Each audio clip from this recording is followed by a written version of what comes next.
ਸਤਿ ਸ਼੍ਰੀ ਅਕਾਲ ਬੱਚਿਓ। ਅੱਜ ਅਸੀਂ class 8 chapter cell structure and its functions ਦੇ ਬਾਰੇ ਪੜ੍ਹਨ ਜਾ ਰਹੇ ਹਾਂ। Cell the fundamental unit of life. Cell ਕੀ ਹੈ? ਸਭ ਤੋਂ ਪਹਿਲੇ ਮੈਂ ਤੁਹਾਨੂੰ ਇੱਕ ਐਗਜ਼ਾਮਪਲ ਨਾਲ ਸਮਝਾਵਾਂਗੀ। ਸਪੋਜ਼ ਤੁਸੀਂ ਇੱਕ ਘਰ ਬਣਾਉਂਦੇ ਹੋ ਤਾਂ ਉਸਦੇ ਲਈ ਤੁਹਾਨੂੰ ਕੀ ਚਾਹੀਦਾ ਹੁੰਦਾ ਹੈ? ਓਬਵੀਅਸਲੀ ਤੁਹਾਨੂੰ ਕੀ ਚਾਹੀਦੀਆਂ ਨੇ? ਬ੍ਰਿਕਸ ਚਾਹੀਦੀਆਂ, ਤੁਹਾਨੂੰ ਸੀਮੈਂਟ ਚਾਹੀਦਾ ਹੈ। ਸੋ ਬ੍ਰਿਕਸ ਜਾਂ ਸੀਮੈਂਟ ਤੁਹਾਡੇ ਘਰ ਦਾ ਇੱਕ ਬੇਸਿਕ ਸਟਰਕਚਰਲ ਪਾਰਟ ਹੈ। ਉਸ ਤੋਂ ਬਿਨਾਂ ਤੁਸੀਂ ਘਰ ਦੀ ਨੀਂਹ ਹੀ ਨਹੀਂ ਤਿਆਰ ਕਰ ਸਕਦੇ। ਉਸੇ ਤਰੀਕੇ ਦੇ ਨਾਲ ਸਾਡੀ ਬਾਡੀ ਦਾ ਬੇਸਿਕ ਜਿਹੜਾ ਸਟਰਕਚਰਲ ਯੂਨਿਟ ਹੈ, ਜ਼ਿੰਦਗੀ ਦਾ ਜਿਹੜਾ ਬੇਸਿਕ ਸਟਰਕਚਰਲ ਯੂਨਿਟ ਹੈ, ਉਹ ਹੈ ਸੈੱਲ। ਨਾਮ ਇਸਦਾ ਬਹੁਤ ਛੋਟਾ ਹੈ, ਲੇਕਿਨ ਇਸਦੇ ਕੰਮ ਔਰ ਇਸਦੇ ਫੰਕਸ਼ਨਸ ਦੇ ਬਾਰੇ ਅਗਰ ਅਸੀਂ ਗੱਲ ਕਰੀਏ ਤਾਂ ਇਹ ਬਹੁਤ ਹੀ ਡਿਟੇਲ ਦੇ ਵਿੱਚ ਟੌਪਿਕ ਜਾਏਗਾ। ਸੋ ਸੈੱਲ ਇੱਕ ਰੂਮ ਨੂੰ ਵੀ ਕਹਿ ਦਿੰਦੇ ਹਾਂ, ਔਰ ਤੁਸੀਂ ਦੇਖੋਗੇ ਅੱਗੇ ਜਾ ਕੇ ਕਿ ਇਹ ਰੂਮਸ ਛੋਟੇ ਛੋਟੇ ਕੰਪਾਰਟਮੈਂਟਸ ਹੀ ਸੀ ਸਾਡੀ ਬਾਡੀ 'ਚ, ਜਿਹਨੂੰ ਸੈੱਲ ਦਾ ਨਾਮ ਰੋਬਰਟ ਹੂਕ ਵੱਲੋਂ ਦਿੱਤਾ ਗਿਆ। ਸੋ ਇਸੇ ਕਰਕੇ ਚੈਪਟਰ ਦਾ ਨਾਮ ਹੈ the basic fundamental unit of life. Structural fundamental unit ਕੀ ਚੀਜ਼ ਹੈ? ਸਟਰਕਚਰਲ ਐਂਡ ਫੰਕਸ਼ਨਲ, ਯਾਨੀ ਸਾਡੀ ਬਾਡੀ ਦਾ ਬੇਸਿਕ ਸਟਰਕਚਰ ਵੀ ਸੈੱਲ, ਢਾਂਚਾ ਵੀ ਸੈੱਲ ਤੋਂ ਬਣਿਆ। ਸਾਡੀ ਬਾਡੀ ਦੇ ਜਿਹੜੇ ਫੰਕਸ਼ਨਸ ਹੁੰਦੇ ਨੇ, ਚਾਹੇ ਅਸੀਂ ਡਾਈਜੈਸ਼ਨ ਦੀ ਗੱਲ ਕਰੀਏ, ਚਾਹੇ ਅਸੀਂ ਐਕਸਕ੍ਰੀਸ਼ਨ ਯਾਨੀ ਕਿ ਮਲ ਪਦਾਰਥਾਂ ਦਾ ਬਾਹਰ ਨਿਕਾਲਣਾ, ਸਾਹ ਕਿਰਿਆ, ਖਾਣਾ ਪਚਾਉਣਾ, ਇਹ ਸਾਰੀ ਕਿਰਿਆਵਾਂ ਸੈੱਲ ਹੀ ਕਰ ਰਹੇ ਨੇ। ਸਾਡੀ ਬਾਡੀ 'ਚ ਤੁਸੀਂ ਅਕਸਰ ਸੁਣਿਆ ਹੋਏਗਾ ਸੈੱਲ ਦੀ ਘਾਟ ਹੋ ਗਈ, ਸੈੱਲ ਵੱਧ ਗਏ, ਸੈੱਲ ਘੱਟ ਗਏ, ਔਰ ਉਹਨੂੰ ਕਿੰਨੀ ਪ੍ਰੋਬਲਮ ਹੋ ਜਾਂਦੀ ਹੈ ਜਦੋਂ ਇਸ ਤਰ੍ਹਾਂ ਦੀ ਦਿੱਕਤ ਹੁੰਦੀ ਹੈ। ਸੋ ਸੈੱਲ ਜੋ ਨੇ ਉਹ ਬੇਸਿਕ ਸਟਰਕਚਰਲ ਅਤੇ ਫੰਕਸ਼ਨਲ ਯੂਨਿਟ ਨੇ ਲਾਈਫ ਦਾ। ਹੁਣ ਅੱਗੇ ਦੇਖਦੇ ਹਾਂ, what is cell? Cell is the basic structural and functional unit of living organisms. ਜੋ ਚੀਜ਼ ਮੈਂ ਤੁਹਾਨੂੰ ਦੱਸ ਰਹੀ ਸੀਗੀ। In other words, cell make up living things and carry out the activities that keep a living thing alive. So cell ਕੀ ਹੈ? ਇੱਕ ਇਸ ਤਰ੍ਹਾਂ ਦੀ ਐਕਟੀਵਿਟੀਜ਼ ਕਰਦੇ ਨੇ ਕਿ ਔਰ ਉਹ ਐਕਟੀਵਿਟੀਜ਼ ਜਿਹੜੀਆਂ ਨੇ ਸੈੱਲ ਦੀ ਮਦਦ ਦੇ ਨਾਲ ਕਿਸੇ ਵੀ ਲਿਵਿੰਗ ਆਰਗੈਨਿਜ਼ਮਸ ਦੇ ਵਿੱਚ ਉਹਨੂੰ ਜੀਣ ਦੇ ਵਿੱਚ ਸਹਾਰਾ ਦਿੰਦੀਆਂ ਨੇ। ਚਾਹੇ ਆਪਾਂ ਲਿਵਿੰਗ ਥਿੰਗਸ ਦੀ ਗੱਲ ਕਰ ਲਈਏ, ਚਾਹੇ ਲਿਵਿੰਗ ਆਰਗੈਨਿਜ਼ਮਸ ਦੀ ਗੱਲ ਕਰ ਲਈਏ, ਹਿਊਮਨ ਬੀਇੰਗਸ ਦੀ ਗੱਲ ਕਰ ਲਈਏ, ਪਲਾਂਟਸ ਦੀ ਗੱਲ ਕਰ ਲਈਏ, ਸਭ ਦਾ ਹੀ ਆਧਾਰ ਇੱਕ ਸੈੱਲ ਹੈ। ਸੈੱਲ ਸਟਰਕਚਰਲ ਅਤੇ ਫੰਕਸ਼ਨਲ ਯੂਨਿਟ ਹੈ ਲਿਵਿੰਗ ਆਰਗੈਨਿਜ਼ਮਸ ਦਾ। ਲਿਵਿੰਗ ਆਰਗੈਨਿਜ਼ਮਸ 'ਚ ਪਲਾਂਟਸ, ਐਨੀਮਲਸ, ਬਰਡਸ ਸਭ ਕੁਛ ਹੀ ਆ ਜਾਂਦੇ ਨੇ। Cell theory. ਸੈੱਲ ਥਿਊਰੀ ਇੱਕ ਕਲੈਕਸ਼ਨ ਹੈ ਆਈਡੀਆਜ਼ ਦੀ, ਜਿਹੜੇ ਕਿ ਟਾਈਮ 'ਤੇ ਆਪਣੇ ਸਾਇੰਟਿਸਟ ਨੇ ਆ ਕੇ ਸੈੱਲ ਥਿਊਰੀ ਦੇ ਬਾਰੇ ਦੱਸਿਆ। ਉਹਨਾਂ 1865 ਤੋਂ ਪਹਿਲਾਂ ਸੈੱਲ ਦੇ ਬਾਰੇ ਇੰਨੀ ਜਾਣਕਾਰੀ ਨਹੀਂ ਸੀ। ਰੋਬਰਟ ਹੂਕ ਆਏ, ਉਹਨਾਂ ਨੇ ਕੁਝ ਹੱਦ ਤੱਕ ਸੈੱਲ ਦੇ ਬਾਰੇ ਡਿਫੀਨੇਸ਼ਨਸ ਦਿੱਤੀਆਂ, ਬਟ ਆਉਣ ਵਾਲੇ ਟਾਈਮ ਦੇ ਵਿੱਚ ਹੋਰ ਬਹੁਤ ਸਾਇੰਟਿਸਟ ਨੇ ਆ ਕੇ ਉਹਦੇ 'ਚ ਸੁਧਾਰ ਕੀਤੇ ਔਰ ਆਪਣੇ ਟਾਈਮ ਦੇ ਅਕੋਰਡਿੰਗਲੀ ਸੈੱਲ ਜਿਸ ਤਰ੍ਹਾਂ ਮਾਈਕਰੋਸਕੋਪਸ ਡਿਵੈਲਪ ਹੁੰਦੇ ਗਏ। ਸਭ ਤੋਂ ਪਹਿਲੇ ਸਾਡੇ ਕੋਲ ਜਿਹੜਾ ਮਾਈਕਰੋਸਕੋਪ ਸੀਗਾ ਉਹ ਹੂਕ ਦਾ ਮਾਈਕਰੋਸਕੋਪ ਸੀਗਾ, ਜਿਹਨੂੰ ਕਰੂਡ ਮਾਈਕਰੋਸਕੋਪ ਵੀ ਕਿਹਾ ਜਾਂਦਾ ਸੀਗਾ। ਕਰੂਡ ਮਾਈਕਰੋਸਕੋਪ, ਠੀਕ ਹੈ। ਇਹ ਬਹੁਤ ਕੁਝ ਹੱਦ ਤੱਕ ਹੀ ਚੀਜ਼ ਨੂੰ ਮੈਗਨੀਫਾਈ ਕਰ ਸਕਦਾ ਸੀ। ਅਗਰ ਕੁਝ ਹੱਦ ਤੱਕ ਇਹ ਮੈਗਨੀਫਾਈ ਕਰ ਸਕਦਾ ਸੀ ਤਾਂ ਸੈੱਲ ਦੇ ਆਪਾਂ ਇੰਟਰਨਲ ਜਿਹੜੇ ਉਹਦੇ ਇੰਟਰਨਲ ਔਰਗਨ ਸੀਗੇ, ਜਿਹੜੇ ਉਹਦੇ ਔਰਗੈਨਲਸ ਸੀਗੇ, ਉਹਨਾਂ ਦੇ ਬਾਰੇ ਪ੍ਰੋਪਰ ਜਾਣਕਾਰੀ ਅਸੀਂ ਨਹੀਂ ਲੈ ਸਕੇ। ਸੋ ਇਸ ਕਰਕੇ ਫਿਰ ਆਉਣ ਵਾਲੇ ਟਾਈਮ ਦੇ ਵਿੱਚ ਹੂਕ ਤੋਂ ਬਾਅਦ ਸਾਡੇ ਕੋਲ ਬਹੁਤ ਸਾਇੰਟਿਸਟ ਆਏ, ਨਾਲ ਦੇ ਨਾਲ ਨਵੇਂ ਤਰੀਕੇ ਦੇ ਸਾਡੇ ਕੋਲ ਮਾਈਕਰੋਸਕੋਪਸ ਵੀ ਆਏ, ਜਿਵੇਂ ਕਿ ਕੰਪਾਊਂਡ ਮਾਈਕਰੋਸਕੋਪ। ਫਿਰ ਆਇਆ ਸਾਡੇ ਕੋਲ ਇਲੈਕਟ੍ਰੋਨ ਮਾਈਕਰੋਸਕੋਪ।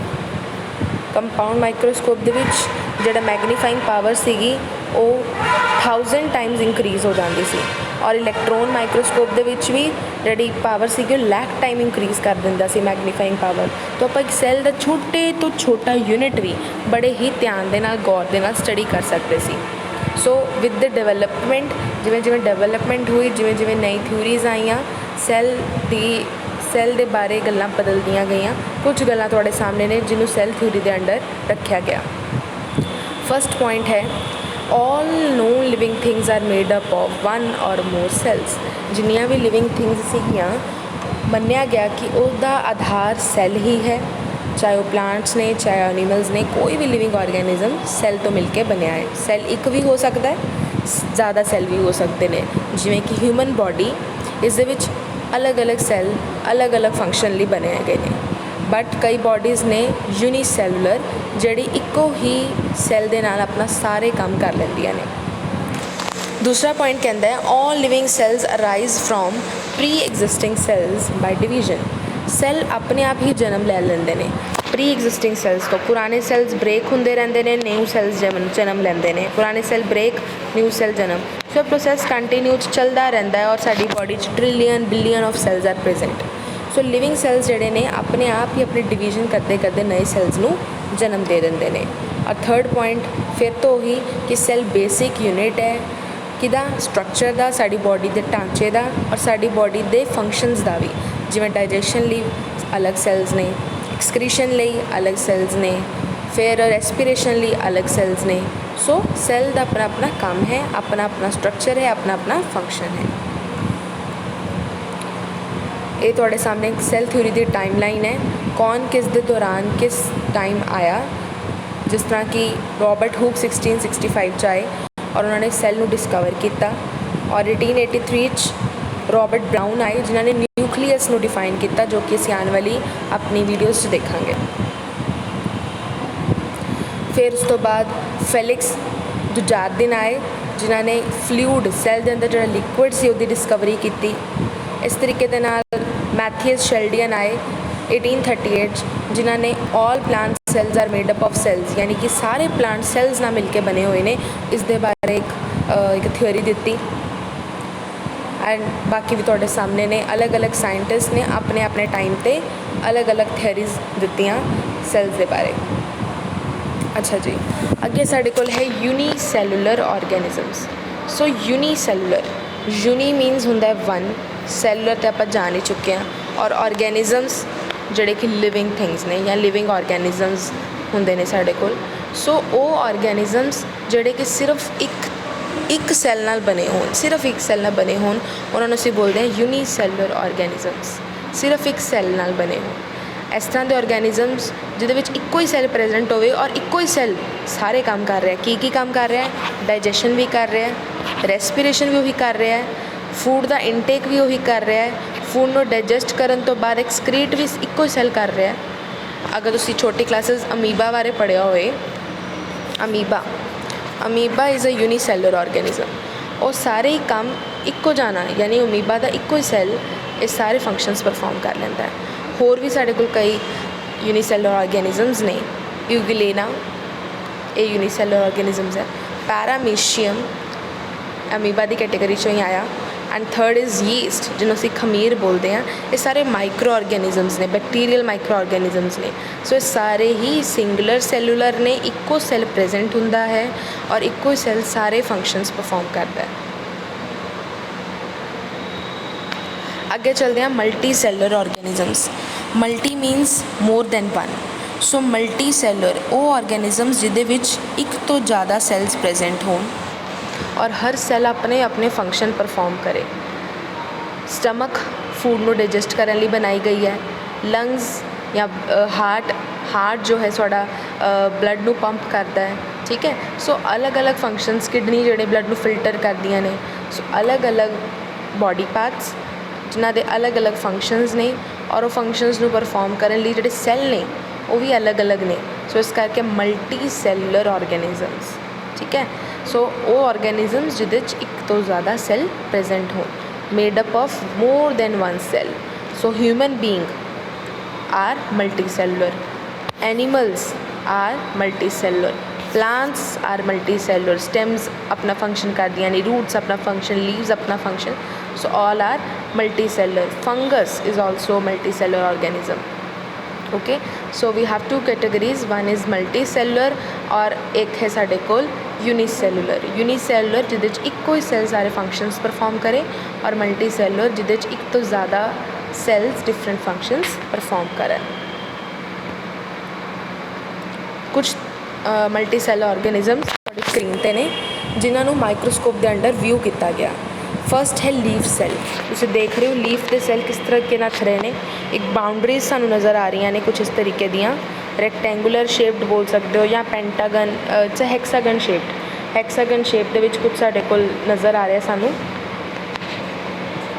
एक सेकेंड। सो लीफ सैल्स ने साडे कोल, देख रहे हो तुसीं कंपार्टमेंट्स बने हुए हैं। Next is muscle cells. Muscle cells दे विच भी कंपार्टमेंट्स नज़र आ रहे हैं। कुछ डिफरेंस है उहदे नालों मसल सैल्स दे विच। सो ये सारे मल्टी सैलर ऑर्गेनिजम्स ने जिन्होंने माइक्रोस्कोप के अंडर व्यू किया गया, चाहे वो लीफ सैल्स ने चाहे वो मसल सैल ने। अगे चलते हैं। अगे साढ़े को कुछ साइज़ ऑफ सैल बारे। साइज़ ऑफ सैल वेरी करता है।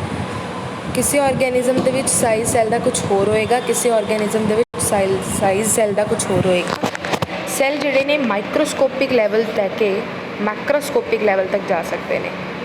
माइक्रोस्कोपिक मीनस बहुत छोटे और मैक्रोस्कोपिक मीनस बहुत बड़े। सो सैल्स जिहड़े ने साइज़ के अकॉर्डिंगली वेरी करते हैं। माइक्रोस्कोपिक मीनस बहुत स्मॉल इन साइज़, जिन्होंने तुसीं माइक्रोस्कोप च ही देख सकते हो, और मैक्रोस्कोपिक जिहड़े थोड़े बड़े लैवल के ने। सो सैल साइज़ च वेरी करते हैं। जिहड़ा यूनिट सैल के साइज़ नूं मेजर करने लई बनाया गया वो है माइक्रोमीटर। माइक्रोमीटर इनू असीं इस तरीके दे नाल डिनोट करांगे। मीटर बारे तो तुसीं सुनिया होएगा, मीटर का स्केल हुंदा अपने को, ते माइक्रोमीटर उसका बहुत ही छोटा हिस्सा है। 1000 हिस्सा है, 1000 पार्ट है। माइक्रोमीटर 1000 पार्ट है। 1000 पार्ट मीटर स्केल का अगर तुसी 1000 हिस्से कर दो, एक हिस्सा माइक्रोमीटर नू रिप्रजेंट करेगा। और सैल का साइज़ माइक्रोमीटर्स दे विच हुंदा है। ठीक है जी। 1 माइक्रोमीटर 1000 पार्ट है मीटर का। सब तो स्मॉलेस्ट सैल जिहड़ा है देखण च आया वो सीगा माइकोप्लाज्मा, जिसका साइज़ 0.1 माइक्रोमीटर सी। और सब तो वड्डा सैल ऑस्ट्रिच का एग है। ऑस्ट्रिच एक एनीमल और अ बर्ड। सो उहदा जिहड़ा एग है सब तो वड्डा सैल उसका कंसीडर किया गया 18 सेंटीमीटर। ठीक है जी। सो साइज़ सैल के वेरी कर सकते हैं, छोटे तो लैके वड्डे तो वड्डा सैल का साइज़ हो सकता है। हुण असीं ह्यूमनस के सैल की गल कर लैंदे। पिछे तो असीं एनीमल्स के सैल की गल की है या ऑर्गेनिजम्स के सैल की गल की है। हुण ह्यूमनस के सैल की गल करिए तो ह्यूमनस दे विच सब तो छोटा सैल स्पर्म का सैल है, जोड़े कि मेल दे विच पाए जाते हैं। स्पर्म्स रिप्रोडक्शन के लिए जोड़े इंपॉर्टेंट ने। सो ह्यूमनस दे विच सब तो छोटा सैल है वो स्पर्म का सैल पाया गया। 5 माइक्रोमीटर इसकी लेंथ होएगी।